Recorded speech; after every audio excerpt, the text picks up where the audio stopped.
बिस्मिल्लाहिर्रहमानिर्रहीम। अस्सलाम वालेकुम डियर स्टूडेंट्स। मैं उम्मीद करता हूँ कि अल्लाह ताला का करम आप सब पे होगा। बीए एडीए एडीएस पार्ट 1 के वो स्टूडेंट्स जिन्होंने इंग्लिश लिटरेचर को एज एन इलेक्टिव सब्जेक्ट अपने कोर्स में शामिल किया है, आज आप लोगों के लिए मैं इस वीडियो को रिकॉर्ड कर रहा हूँ। चाहे आप पंजाब यूनिवर्सिटी के स्टूडेंट हैं, गवर्नमेंट कॉलेज यूनिवर्सिटी फैसलाबाद के हैं, या सरगोदा यूनिवर्सिटी से आप एग्ज़ाम दे रहे हैं, ये मैं आपको पहले बता दूं कि आपका पेपर का पैटर्न, आपका जो सिलेबस है वो सेम है। बाकी पैटर्न में थोड़ी बहुत जो चेंजेस हो सकती है, लेकिन सिलेबस इसका मेन जो है बात वो सेम रहेगा। इसका सिलेबस के हवाले से, इसके पेपर पैटर्न के हवाले से, मार्क्स डिवीजन के हवाले से, और सबसे इम्पोर्टेंट जो सिलेबस में जितने भी आपके इम्पोर्टेंट टॉपिक हैं उनमें मोस्ट इम्पॉर्टेंट क्वेश्चन कौन कौन से रिपीट हो सकते हैं या होंगे, तो इंशाल्लाह आज आपको इस वीडियो में मैं इंग्लिश लिटरेचर के हवाले से टेंशन फ्री करूंगा, आपको हर एक चीज़ में गाइड करूंगा।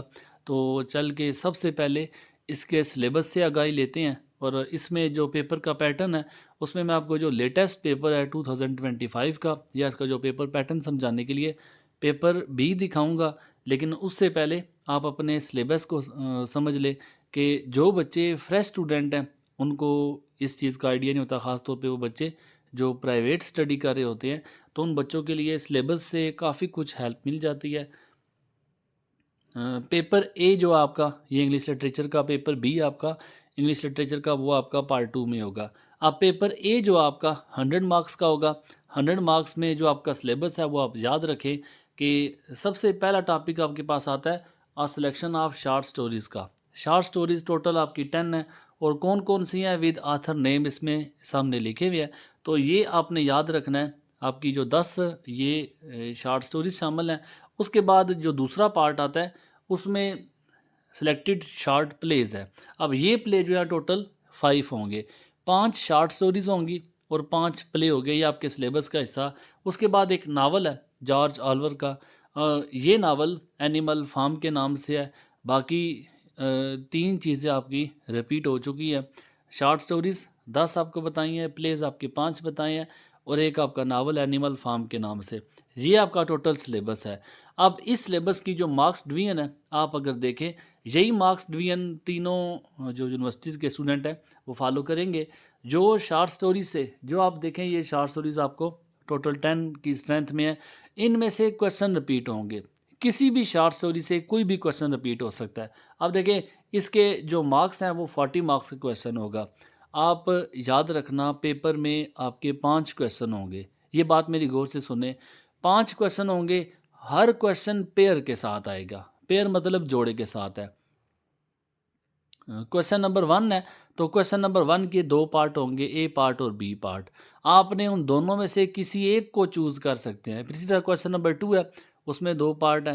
क्वेश्चन नंबर 3 के 2 पार्ट है। क्वेश्चन नंबर 4 के 2 पार्ट है। क्वेश्चन नंबर 5 के 2 पार्ट है।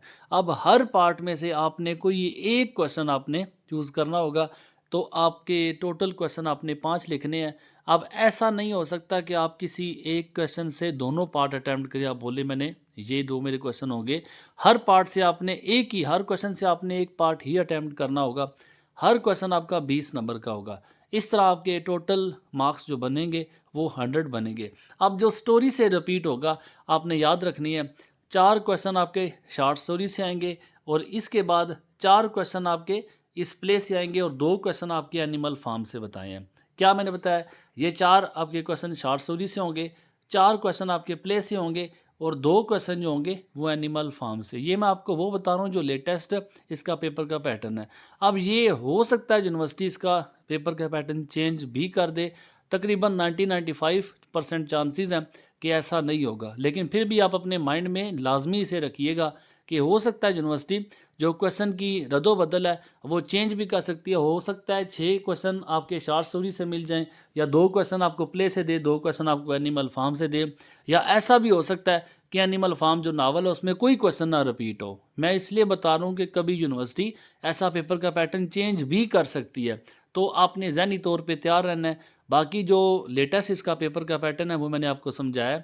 अब आपने याद रखना है कि टोटल क्वेश्चन आपके 10 होंगे, जो आपको 5 क्वेश्चन में डिवीजन आपको बता दिया है। ये आपने सिलेबस का पेपर का पैटर्न, उसकी मार्क्स भी हैं तो समझ लिया है। बाकी आपकी क्लैरिफिकेशन जो है मैं इसका लेटेस्ट पेपर दिखाता हूँ, फिर उसके बाद हम इसके जो मोस्ट इम्पोर्टेंट गेस हैं उनकी तरफ चलेंगे। ये जस्ट एक नज़र आपको मैं पेपर दिखा रहा हूँ इंग्लिश लिटरेचर का 2025 का, ये लेटेस्ट पेपर है पंजाब यूनिवर्सिटी का। अब आपने देखना है इसमें कि जो आपको मैं चीज़ समझाना चाह रहा हूँ, क्वेश्चन नंबर 1 है उसके 2 पार्ट है, क्वेश्चन नंबर 2 के 2 पार्ट हैं, क्वेश्चन नंबर 3 के फिर क्वेश्चन नंबर 4 है और इसी तरह क्वेश्चन नंबर 5 है। तो मैं बार बार आपको एक बात रिपीट कर रहा हूँ कि आपने डबल क्वेश्चन किसी भी क्वेश्चन को दोनों पार्ट आपने अटैम्प्ट नहीं करने, आपके दोनों कंसीडर नहीं होगी, आपका एक ही कंसीडर होगा। तो ये आपका जो लेटेस्ट पेपर है, मैं इसमें स्ट्रेंथ आपको ऑलरेडी बता चुका हूँ। मैं उम्मीद करता हूँ कि आपको जो बात मैं समझाना चाह रहा हूँ वो आप समझ चुके होंगे। अब जो मोस्ट इम्पोर्टेंट जो टॉपिक्स हैं, शॉर्ट स्टोरीज़ के भी, प्लेज़ के भी और एनिमल फार्म से मोस्ट इम्पोर्टेंट क्वेश्चन कौन से हैं वो भी चल के आपके साथ मैं शेयर कर देता हूँ।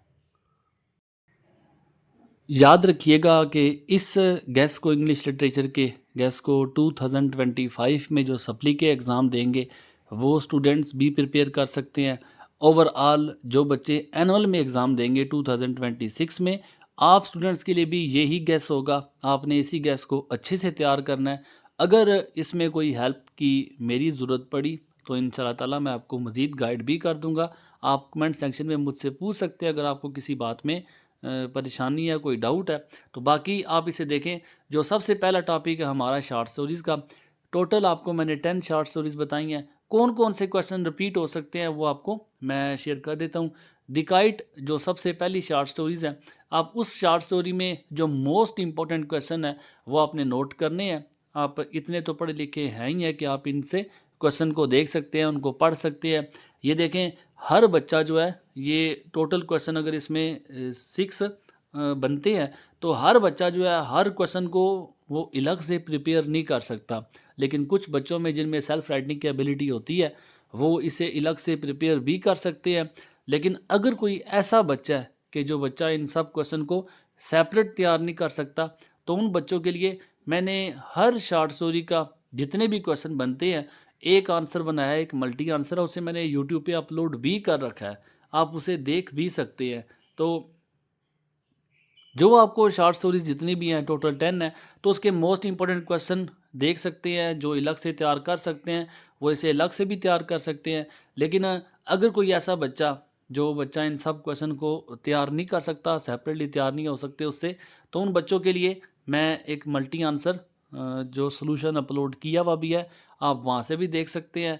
और अगर किसी बच्चे को मसला है कि सारे क्वेश्चन वो अलग अलग से तैयार नहीं कर सकता, तो उन मल्टी आंसर को आप यूट्यूब से चेक करके मुझसे कांटेक्ट भी कर सकते हैं। एक तो मेरा नंबर जो है यूट्यूब की बायो से भी आपको आराम से मिल जाएगा। आप इन इंपॉर्टेंट क्वेश्चंस को भी नोट करें और अगर आपके पास बुक मौजूद है तो बेशक आप इन क्वेश्चन को वहाँ से तैयार कर सकते हैं। जो क्वेश्चन आपको बता रहा हूँ इंशाल्लाह वो ही क्वेश्चन आपके रिपीट होंगे आपके एग्ज़ाम में। बाकी शॉर्ट स्टोरीज़ की बात करूँ, प्ले के आप देखें टोटल आपको 5 प्लेज मैंने बताए हैं। राइडर्स टू द सी जो सबसे पहला प्ले है, उसमें जो मोस्ट इंपॉर्टेंट क्वेश्चन कौन कौन से रिपीट हो सकते हैं आप उनको नोट करें।